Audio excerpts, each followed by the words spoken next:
मुझे नहीं लगता कि मेरे जैसी किस्मत किसी भी औरत की होगी, और ऐसी किस्मत किसी की होनी भी नहीं चाहिए।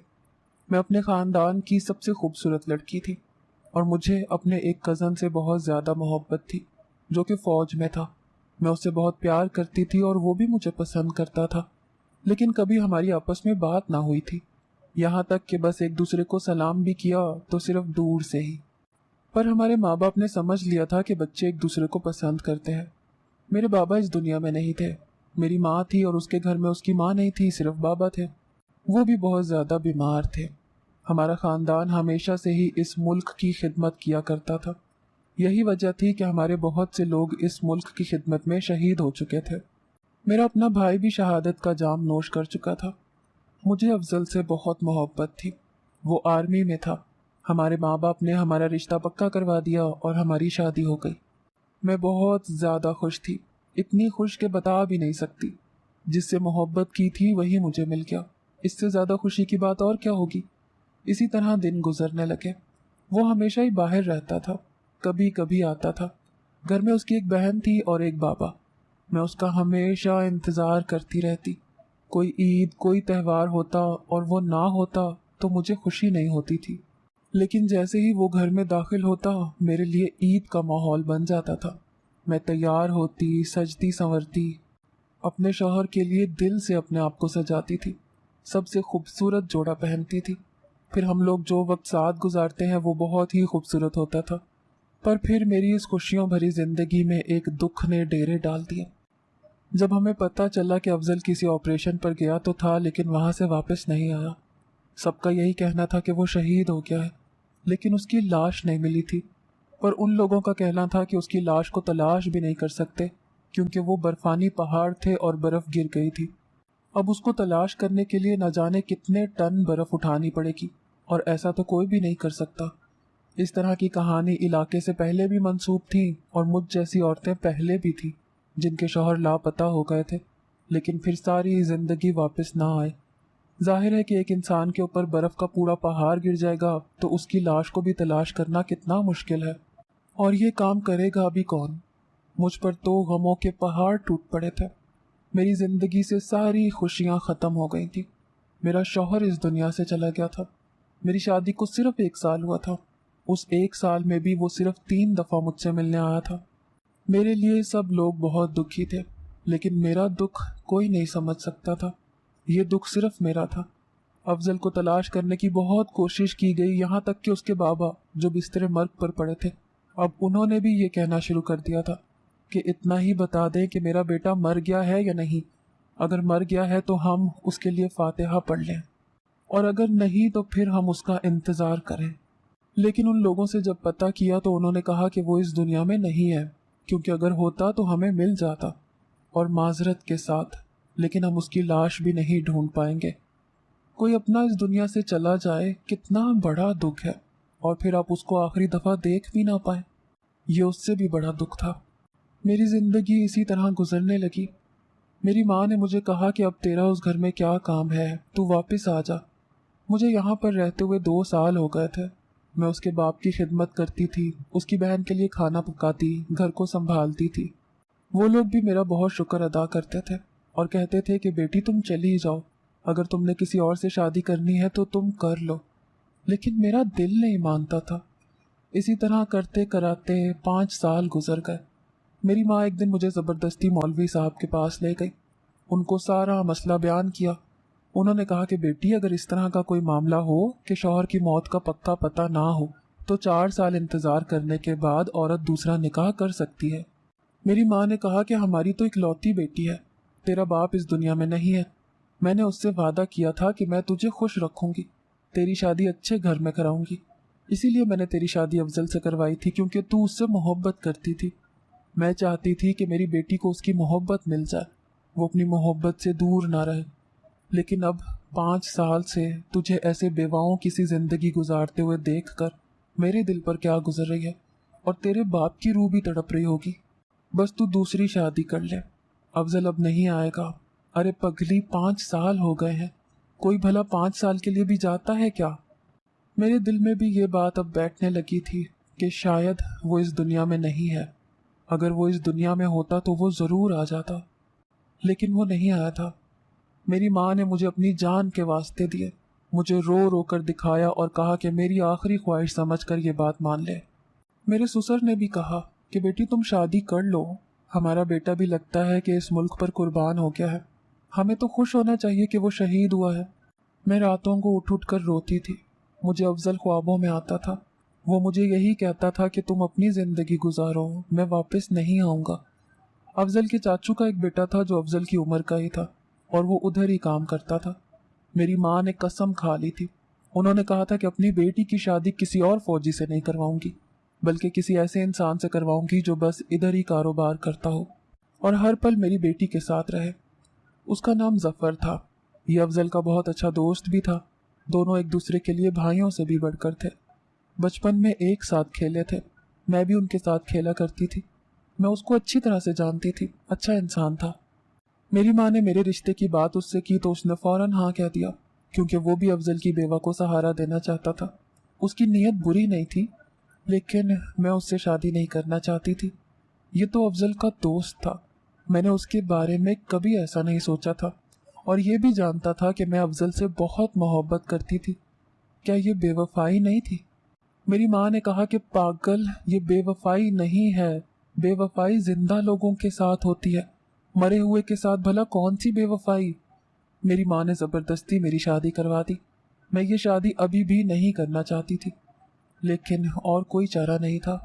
میری ماں کہتی تھی کہ میں اس دنیا سے چلی جاؤں گی تو اکیلی رہ جائے گی، میری روح کو بھی سکون نہیں ملے گا۔ ظفر سے جب میری شادی ہوئی تو پہلی رات ہی اس نے مجھے یہ کہا تھا کہ مجھے افضل کی موت کا بہت دکھ ہے، وہ بہت اچھا انسان تھا، اور میں یہ بھی جانتا ہوں کہ تم دونوں ایک دوسرے سے بہت محبت کرتے تھے۔ میں اس کی جگہ پر تو آ گیا ہوں، لیکن جب تک تمہارا دل مطمئن نہیں ہوتا تو تم جیسے ہو رہ سکتی ہو۔ مجھے ظفر کی یہ بات بہت اچھی لگی۔ وہ وقت اسی طرح گزرنے لگا، وقت کے ساتھ ساتھ ہم دونوں نے ایک دوسرے کو قبول کر لیا تھا۔ مجھے بھی احساس ہونے لگا کہ اب افضل کبھی واپس نہیں آئے گا اور میری زندگی ظفر کے ساتھ ہی ہے۔ دن اسی طرح گزر رہے تھے اور پورے 7 مہینے گزر گئے۔ اب ہم لوگوں میں ویسا ہی تعلق بن گیا جیسا میرا افضل کے ساتھ تھا۔ ہم اسی طرح ایک دوسرے سے ہنسی مذاق کرنے لگے، ایک دوسرے کو اپنے دل کی باتیں بتانے لگے۔ وہ بھی مجھ سے بہت ساری باتیں کرتا تھا کہ آج میں نے ایسا کیا، آج اتنے گاہک آئے، میں آگے یہ کرنا چاہتا ہوں، میں گھر کے لیے کوئی اچھی سی چیز لینا چاہتا ہوں۔ اس نے میرے لیے سونا بھی بنایا تھا، کیونکہ ہماری شادی تو اسی طرح ہوئی تھی کہ بس نکاح کی رسم ہو گئی، پر اس نے کہا کہ تم میری بیوی ہو، میں چاہتا ہوں کہ تمہاری کلائیاں خالی نہ رہیں۔ اس نے میرے لیے سونے کی 2 چوڑیاں بھی بنوائی تھیں، اور اس نے کہا تھا کہ ان کو مجھے ہمیشہ پہن کر رکھنا ہے۔ مجھے ایسا لگنے لگا تھا کہ بس یہی زندگی ہے، گزر جائے گی، اس کو اچھے طریقے سے جینا چاہیے۔ ایسے بھی لوگ ہوتے ہیں جو زندگی سے محروم ہو جاتے ہیں، یا جن کی جیتے جی زندگی برباد ہو جاتی ہے۔ اسی لیے کبھی بھی کسی بھی چیز کی ناشکری نہیں کرنی چاہیے۔ انسان کو بنایا ہی ایسا گیا ہے کہ وہ کہیں بھی ایڈجسٹ ہو جاتا ہے، اچانک سے ہی اس کو صبر آ جاتا ہے، نئی چیزوں میں جا کر وہیں کا ہو جاتا ہے، نئے لوگوں کے ساتھ بھی رہ لیتا ہے۔ ایک لڑکی اپنی ساری زندگی ایک گھر میں گزارتی ہے، لیکن صرف ایک کاغذ پر دستخط کرنے سے ہی وہ کسی پرائے گھر کو اپنا گھر سمجھنے لگتی ہے، اور اگلے ہی دن وہ یہ بھی کہنا شروع کر دیتی ہے کہ میں اپنے گھر جا رہی ہوں۔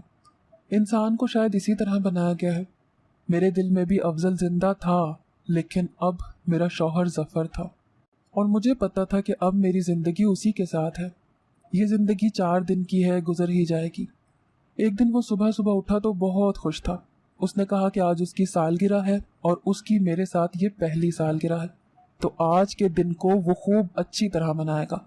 میں نے کہا کیا کرو گے؟ اس نے کہا میں اچھا سا کھانا لے کر آؤں گا، تمہیں آج کھانا پکانے کی ضرورت نہیں ہے، تم وہی والا جوڑا پہن لینا جو تم نے نکاح والے دن پہنا تھا، لیکن اس دن تم اچھے سے تیار نہیں ہوئی تھی، اسی لیے آج اچھے سے تیار ہو جانا۔ میں نے لال رنگ کا جوڑا پہنا تو تھا، لیکن وہ کوئی اتنا زیادہ اچھا نہیں تھا، پر میرے سارے کپڑوں میں سب سے اچھا تھا۔ میں نے کہا کہ ٹھیک ہے۔ جب وہ کام پر چلا گیا تو میں تیار ہونے لگی۔ آج میرے چہرے پر مسکراہٹ تھی، مجھے ایسا لگ رہا تھا کہ اب کہیں جا کر میں نے ظفر کو اپنا شوہر قبول کر لیا ہے، اور اب مجھے بھی اس سے محبت ہونے لگی ہے۔ جب اچانک دروازے پر دستک ہوئی، میں بھی پوری طرح سے تیار نہیں تھی، میرے بال کھلے ہوئے تھے۔ میں نے کہا وہ شاید جلدی آ گیا، شاید کوئی چیز بھول گیا ہوگا۔ جب میں نے جا کر دروازہ کھولا تو میرے قدموں تلے سے زمین نکل گئی، کیونکہ سامنے کا منظر میرے لیے بہت ہی زیادہ عجیب اور حیران کن تھا۔ سامنے ظفر نہیں بلکہ افضل کھڑا تھا۔ اس کی حالت دیکھ کر لگتا تھا کہ وہ بہت کمزور ہو چکا ہے، شاید بیمار رہا تھا یا کسی ایسی جگہ پر رہا تھا جہاں پر اسے ٹھیک سے کھانا نہیں ملا تھا۔ لیکن میں فوراً پہچان گئی کہ یہ تو افضل ہے۔ اس کی آنکھوں میں بھی آنسو تھے، ہم دونوں کی حالت ایک جیسی تھی۔ وہ میرے قریب بڑھا تو میں 2 قدم پیچھے ہٹ گئی۔ مجھے یاد آ گیا کہ اب تو میں ظفر کی بیوی ہوں، اس کی نہیں۔ لیکن یہ کیا ہو گیا؟ اس نے کہا کہ کیا بات ہے، مجھ سے دور کیوں بھاگ رہی ہو؟ میں اتنے سالوں بعد آیا ہوں اور تم مجھ سے دور بھاگ رہی ہو۔ تمہیں پتہ ہے میں کہاں تھا، کتنی مشکل سے تم تک پہنچا ہوں، پر تم یہاں کیا کر رہی ہو؟ تم ظفر کے گھر میں کیا کر رہی ہو؟ میں تمہارے گھر گیا تھا، تمہاری ماں وہاں پر نہیں تھی، پر سامنے والوں نے مجھے بتایا کہ تم یہاں پر ہو۔ میں نے کہا اندر تو آؤ، بیٹھو تو صحیح۔ مجھے سمجھ نہیں آ رہا تھا، میری حالت عجیب ہو رہی تھی۔ ایسا لگتا تھا کہ کوئی زندہ رہنا چاہتا ہے اور اب اس کے سامنے موت آ کر کھڑی ہو گئی ہے، جبکہ پہلے وہ موت مانگتا رہا ہے۔ اس نے مجھے بتایا کہ وہ بڑے برے حالات میں تھا۔ وہ ایک چھوٹے سے گاؤں میں پھنس گیا تھا جہاں پر لوگوں کو اس کی زبان بھی نہیں آتی تھی۔ اس کی حالت بہت بری تھی، اس کی نہ جانے کتنی ہڈیاں ٹوٹی ہوئی تھیں۔ انہی لوگوں نے اس کا علاج کیا اور پھر وہ وہیں پر رہنے لگا اور بڑی مشکل سے مجھ تک واپس پہنچا ہے۔ اس کے لیے سب کچھ ہی بہت زیادہ مشکل تھا۔ وہ پاکستان سے نکل کر کسی اور علاقے کی حدود میں چلا گیا تھا اور وہاں سے گھومتا ہوا، خود کو بچاتا ہوا وہ واپس پاکستان آیا تھا، کیونکہ وہ ایک فوجی تھا، اسے بہت مشکل کا سامنا تھا۔ آج وہ میرے سامنے بیٹھا تھا۔ جب اس نے اپنی کہانی سنائی تو میری آنکھوں میں بھی آنسو آ گئے۔ وہ پھر سے میرا ہاتھ پکڑنے کی کوشش کرنے لگا اور میں پیچھے ہٹ گئی۔ میں نے اسے پانی پلایا اور پوچھا کہ کیا کھائے گا، تو میں نے اس کے سامنے کھانا رکھ دیا۔ اس نے کہا کہ تمہیں کب سے یہ کھانا پسند آنے لگا؟ میں تو یہ سب نہیں کھاتا، اور تم بھی نہیں کھاتی تھی جو میں نہیں کھاتا تھا۔ اب یہ تم نے کیا پکایا ہوا ہے؟ وہ مجھ سے نارمل طریقے سے بات کرنے کی کوشش کر رہا تھا، جبکہ وہ نارمل نہیں تھا، لیکن شاید اسے اس بات کا سکون تھا کہ وہ واپس گھر آ گیا۔ پر میں اسے کیا بتاتی کہ اب تو گھر اس کا تھا ہی نہیں۔ میں نے کہا کہ وہ بس ایسے ہی۔ اس نے کھانا کھایا تو کھانا کھاتے ہوئے بھی اس کی آنکھوں میں آنسو آ گئے۔ اس نے کہا کہ میں نے تمہیں بہت یاد کیا، ادھر آؤ، میرے پاس بیٹھو۔ جب میں نے انکار کیا تو وہ اچانک سے غصہ ہو گیا۔ اس نے کہا کہ میں اتنی دور سے آیا ہوں، اتنے سالوں بعد، اور تم میرے پاس بیٹھ بھی نہیں سکتی ہو۔ کیا ہو گیا ہے تمہیں؟ کیوں غیروں کی طرح پیش آ رہی ہو؟ کیا بھول گئی ہو مجھے؟ بھلا دیا ہے تم نے مجھے؟ یہ تو یاد رکھتی کہ میں تمہارا شوہر ہوں، تمہاری محبت نہیں جو تم مجھے بھول گئی ہو۔ میں تمہارا شوہر ہوں اور میرا تمہارے اوپر حق ہے، تمہیں میرے ساتھ آنا ہوگا۔ تم یہاں اس گھر میں کیا کر رہی ہو؟ ابھی وہ مجھ سے اتنے سارے سوال کر رہا تھا اور میرے پاس بولنے کے لیے کچھ نہیں تھا۔ جبھی ظفر گھر میں داخل ہوا، اس کے ہاتھوں میں پھول تھے اور کافی ساری چیزیں تھیں۔ اس نے مجھے دیکھا اور جب افضل کو دیکھا تو وہ بھی حیران رہ گیا۔ افضل اس کے گلے لگا اور اس نے کہا، میرے دوست، میں نے تجھے بڑا یاد کیا، میں بڑی مشکل سے یہاں تک پہنچا ہوں۔ ظفر کا رویہ بھی میری طرح ہو گیا۔ تھوڑی دیر بعد میری ماں بھی وہاں پر آ گئی، کیونکہ اس کو بھی سامنے والوں نے بتا دیا تھا کہ افضل پوچھتا ہوا آیا تھا۔ وہ بھی افضل کا نام سن کر پریشان ہو گئی تھی کہ وہ کہاں سے آ گیا۔ اس کے گھر والوں کو بھی بتا دیا گیا تھا، وہ سب بہت خوش تھے۔ لیکن جب میرا معاملہ سامنے آیا تو ظفر کے ساتھ ساتھ افضل کے قدموں تلے سے بھی زمین نکل گئی۔ اس نے کہا کہ یہ میری بیوی ہے، میں اس کو اپنی بیوی چھوڑ کر گیا تھا، میں نے اس کو طلاق نہیں دی ہے، یہ کسی اور سے شادی کیسے کر سکتی ہے؟ افضل نے میری طرف دیکھا اور کہا کہ یہ تھی تمہاری محبت، بس اتنی سی محبت تھی۔ میں غائب کیا ہوا تم نے کسی اور سے نکاح کر لیا، اس کے ساتھ رہنے لگی۔ تم نے میرے ساتھ بے وفائی کی ہے، اپنا منہ کالا کیا ہے، میری عزت کا سودا کر دیا تم نے۔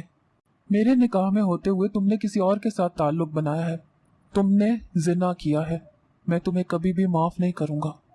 مجھے نہیں پتا تھا کہ تم اس قسم کی لڑکی ہو، تم تو بڑی معصوم لگتی تھی۔ مجھے کہا تھا نا کہ میں تمہارا انتظار کروں گی، آخری سانس تک انتظار کروں گی، تو بس اتنا سا انتظار تھا، ختم ہو گیا، सब हिम्मत जवाब दे गई। मैं भी तो इतना दूर था, बुरे हालात में था, लेकिन हमेशा तुम्हें याद करता रहा।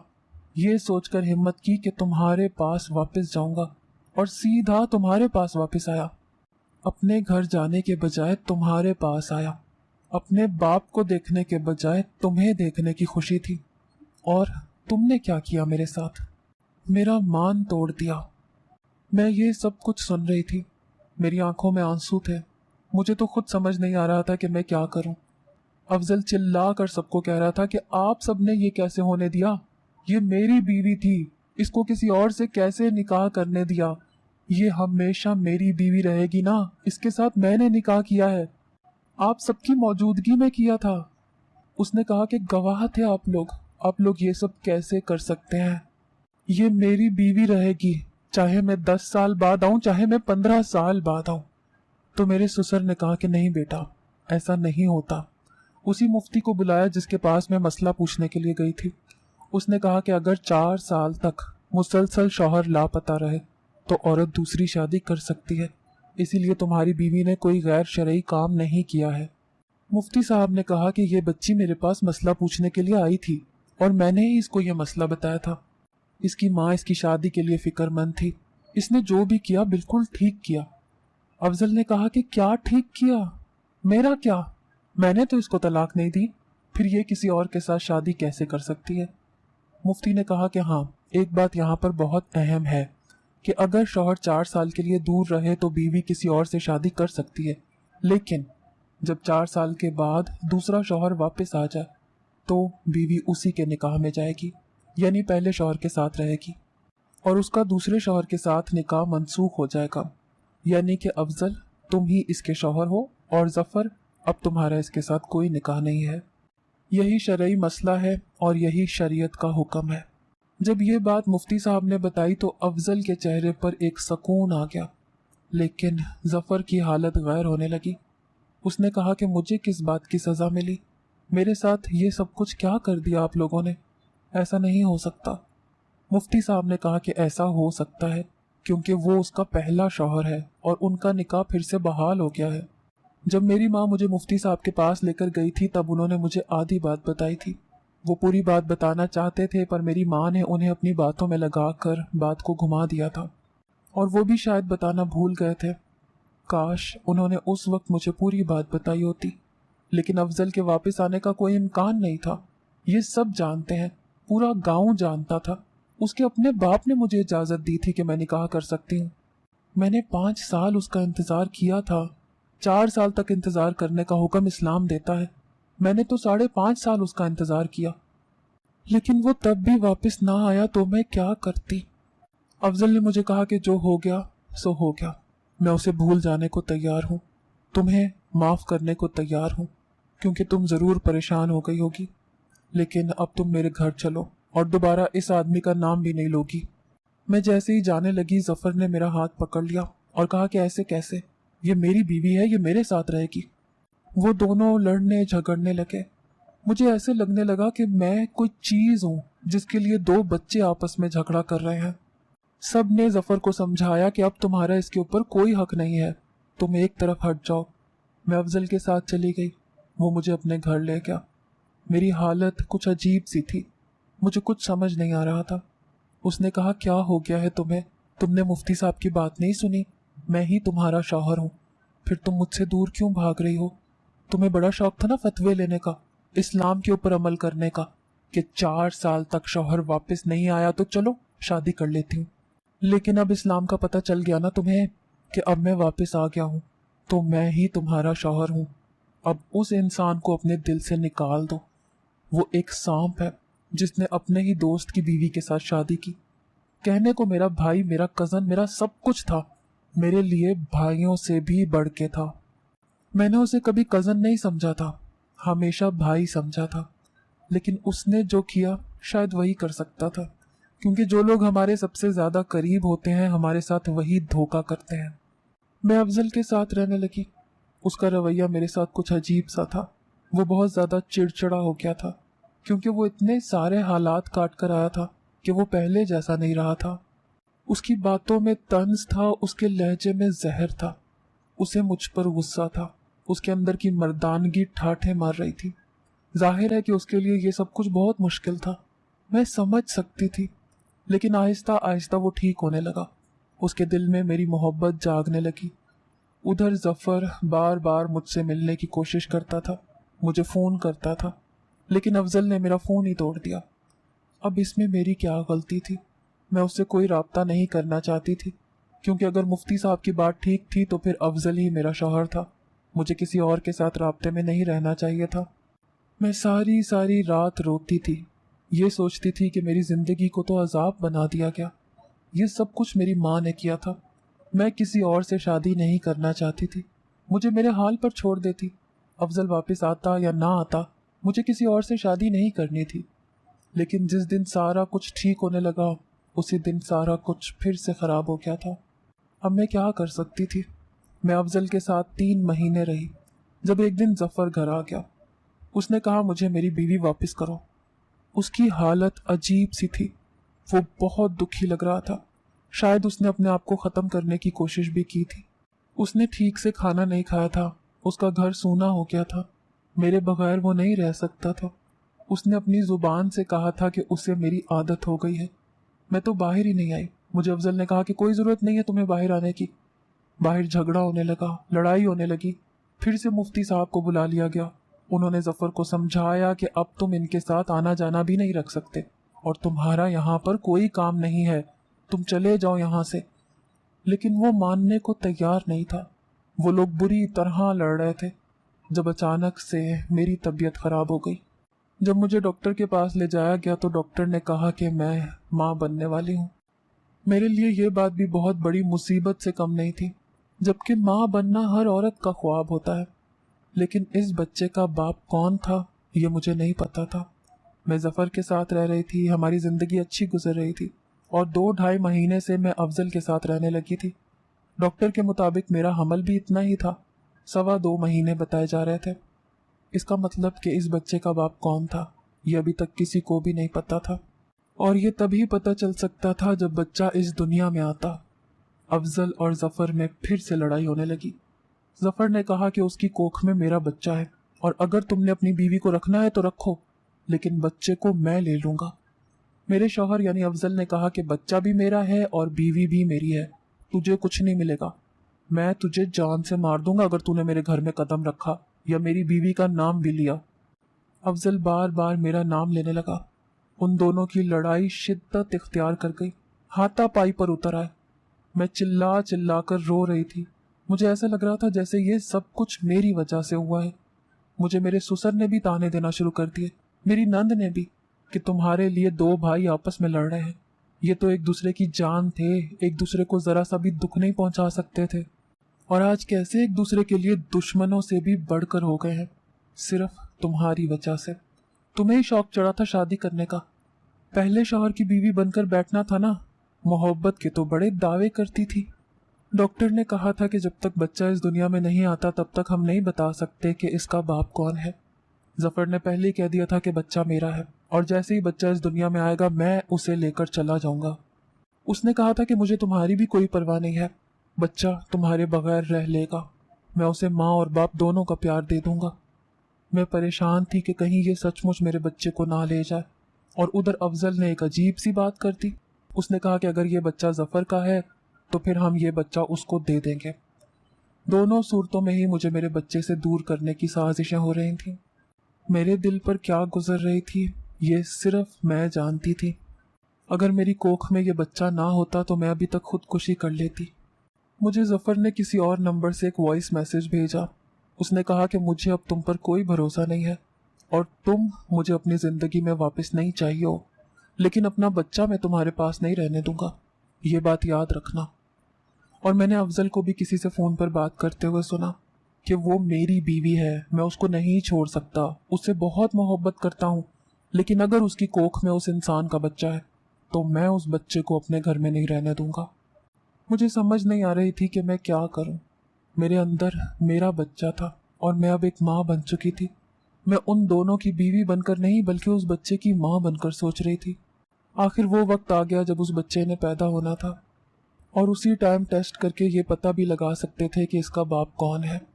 लेकिन जब मेरा आखिरी वक्त आया तो मेरी तबीयत बहुत ज़्यादा ख़राब हो गई। डॉक्टर्स ने कहा कि कुछ गड़बड़ लग रही है, हमें ऑपरेशन करना पड़ेगा। जब ऑपरेशन करके मेरे बच्चे को पैदा किया गया तो डॉक्टर की चीखें निकल गईं, क्योंकि मेरे बच्चे को पैदाइशी तौर पर एक जिल्द की बीमारी थी, जिसकी वजह से वो बहुत ही ज़्यादा अजीब लग रहा था। ऐसा लगता था कि इंसान का बच्चा नहीं है। उसकी जिल्द बहुत ही अजीब तरह की थी, जैसे कोई दरख्त होता है। उसको जो कोई भी देखता था उसकी आंखों में आंसू आते थे, वो कानों को हाथ लगाने लगता। मेरा क्या कसूर था? क्या ये मेरी सज़ा थी? लेकिन मैंने तो ऐसा वैसा कुछ नहीं किया था। दरअसल ये उन दोनों की सज़ा थी जो इस बच्चे के ऊपर अपनी अना का खेल खेल रहे थे। कोई उसको मुझसे छीन लेना चाहता था तो कोई उसको रखना नहीं चाहता था। रिपोर्ट के मुताबिक ये बच्चा जफर का था, लेकिन उसने इस बच्चे को लेने से इनकार कर दिया और अफजल ने कहा कि वो भी उसको नहीं पालेगा। जफर तो हमेशा के लिए ही मंजर से गायब हो गया, क्योंकि उसे सिर्फ अपने बच्चे तक ही मुझसे मतलब था।